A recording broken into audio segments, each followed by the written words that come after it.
Hey guys, Carly here. In this video, I'm going to show you how to complete an embroidery stitch that is super simple. It's called the seed stitch. It looks like this. You will stitch over and over and over again to create stitches that are pretty even with each other in size until you have a pattern that looks like seeds. I find this extremely relaxing because it's just the same thing over and over and over again, and it's a great thing to do while you're at home. So I have set up a piece of fabric in an embroidery hoop today, but if you don't have an embroidery hoop, the seed stitch can be done without one.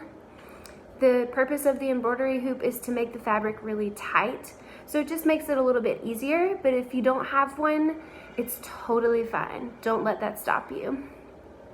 If you don't have pieces of fabric like this lying around, like we have at school, then you can find other types of fabric around your house. I love to sew on my clothing. Please ask your parents before you start sewing on your clothing or any other type of fabric that you find around the house, because other people in your house might not want you to sew on that fabric. But I do love to embellish my clothing with stitches, especially if they're pretty plain otherwise. Just adds a little bit of pizzazz and color, texture. So if you have, a t-shirt lying around, this is my Montessori East t-shirt, you could add the seed stitch around the collar, or maybe, add a little bit of seed stitching on the sleeves. You choose. Get creative. So once you've picked out your fabric and you have prepared your needle and thread, please see the other videos in this series on how to put fabric in a hoop if you are using a hoop, and how to prepare a needle and thread before you get started. Once you have prepared all of these materials, then you're ready to go. So when we sew, we always want to start from the back. Generally, we always want to start from the back of our fabric, okay? So I'm going to put the needle somewhere in the back. With seed stitch, you're not really following a line or a certain area in your fabric, so wherever you come up from the back is totally up to you. So you can even close your eyes and do that, but maybe not, because then you might stick your hand, but yeah. So come up from the back and grab your needle from the front and pull it through until it gets caught on that lovely knot that you made in the last video. And like a whale jumping out of the ocean, it's gonna dive back in somewhere close to where you came out, and you're going to pull it through from the back until you've created your first stitch. So if this is a length that you're happy with, if this is the size that you want your first stitch, then you'll want your other stitches to be the same size so that you have a nice even pattern of seeds when you're finished. Okay, so I'm in the back of my fabric right now, so I'm just going to come back up through somewhere close to my other stitch and back down to create my second stitch. And I'm just going to keep doing this until I've covered however much of the fabric I want to cover with this pattern. Just just gonna keep going, and this is the part that I find extremely relaxing, because you're just doing the same thing over and over and over again until you're ready to stop. You can listen to music, you can talk with your family, you can watch a movie, whatever you choose, or you can just sit and think. Let your imagination go wild while you stitch. And when you're finished, then you always want to make sure that your thread and your needle are on the back of your fabric, and you want to tie a knot in the end so that all of your work doesn't come unraveling. So I'm going to take my needle out,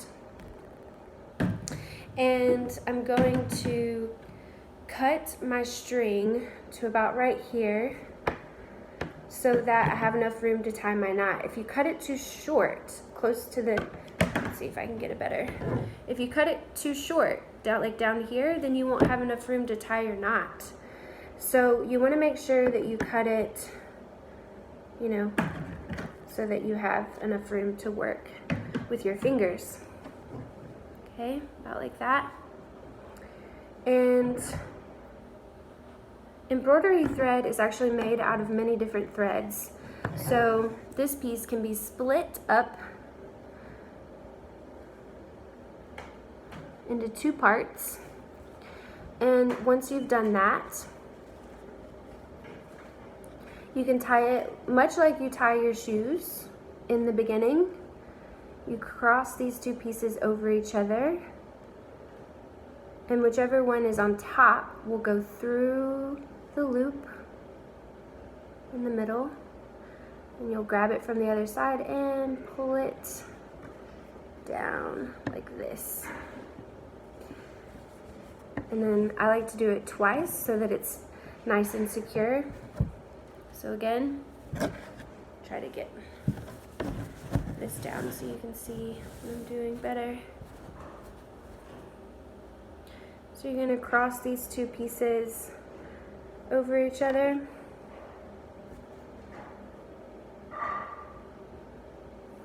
Bring the piece that's on top through the loop,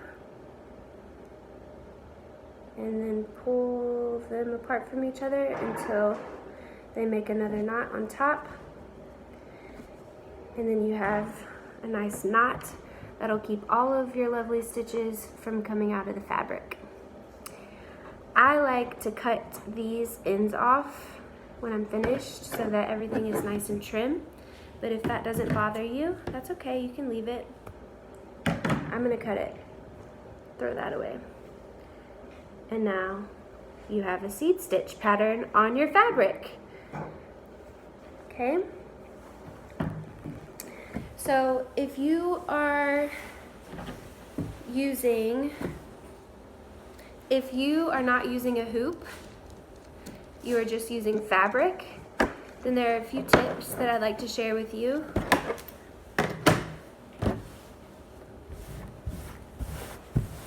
So you will begin the same way with a knot at the end of your string, your needle threaded,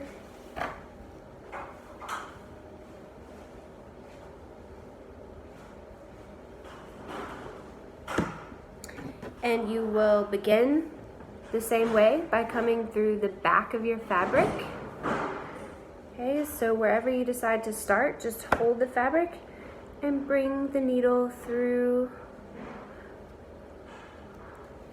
until it gets caught on that knot, and back down like a whale diving into the ocean. Make sure you don't punch your fingers with the needle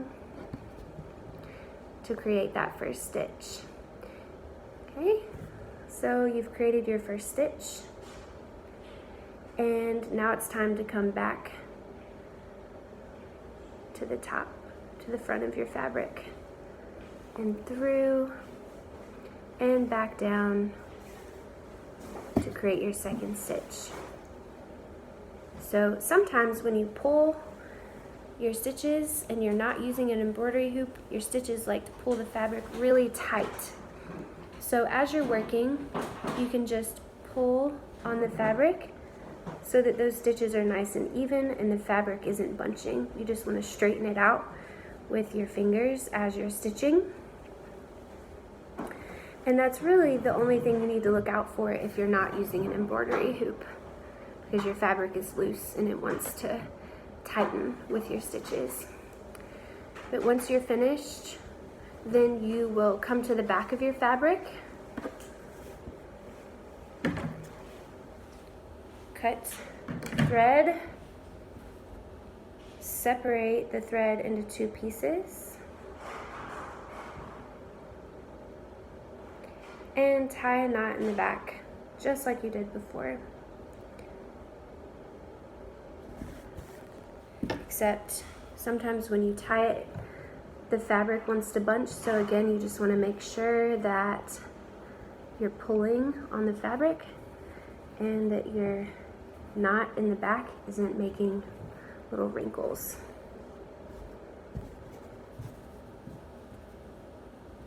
I'm going to tie this one more time. Cut off the little tails. And there you have it. Same thing. Okay, so when you're finished, it should look something a little like that. And that's it for this video. That's the seed stitch. Enjoy stitching. Bye.